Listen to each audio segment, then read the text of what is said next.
как я выбрал эту профессию в 2015-м, когда я поступил в колледж. Мне в целом нравилось направление химии и нефтепереработки. Дальше уже мы с другом очень увлеченно начали заниматься лабораторными работами, изучением технологических установок, и так это привило интерес к этому направлению. В целом наше производство занимается производством пропилена из пропана посредством каталитической реакции в реакторах. Пропилен направляется на установку полимеризации для получения полипропилена, и водород также мы направляем на установку полимеризации. Свой путь я начал в 2019 году, я еще тогда учился в колледже. Пришла комиссия из KPI на то время и предложили провести собеседование.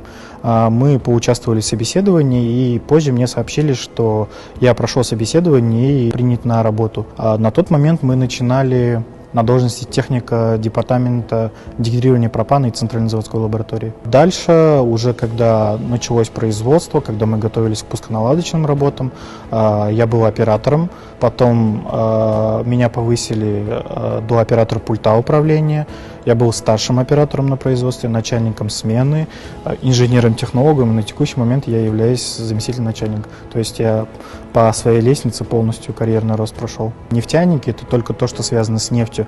На самом деле, я закончил высшее образование по направлению химические технологии органических веществ, и в целом по мере обучения ты понимаешь, насколько многогранна данная профессия. То есть ты можешь работать не только в рамках нефтепереработки, но ты еще можешь уйти в химическую промышленность. Это вот как наш завод, например, производит из газа, мы производим пластиковые гранулы. Также есть направление катализаторов, есть направление по оборудованиям и так далее. То есть это очень большое направление, в котором ты можешь бесконечно развиваться. Командная работа, безусловно, очень важна. Даже сейчас, на текущий момент, мы работаем очень дружной командой, которая берет свое начало с самой стройки этого завода. То есть инженеры-технологи, я как заместитель, коллега мой заместитель, мы все работаем с момента строительства. И вот эта вот слаженная командная работа, когда каждый понимает, что в конкретной ситуации от него требуется, очень важна.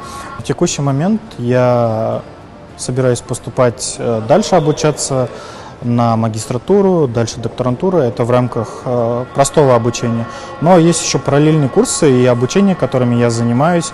Это по именно инжинирингу и проектированию. На своем примере, что я могу посоветовать будущим операторам и студентам, которые хотели бы продолжить свой путь в данном направлении, это быть очень активными, то есть не закрываться в себе. То есть очень важный пункт – быть активными и показывать свои знания. Я пришел сюда техником, то есть я пришел с колледжа, у меня даже высшего образования не было. Но когда ты начинаешь изучать и самостоятельно развиваться дальше, то ты можешь достичь очень больших высот. То есть главное не останавливаться и идти к своей цели. Ты поставил себе цель, ты должен идти дальше к ней стремиться. И не смотреть и не слушать тех, кто будет говорить, что у тебя не получится.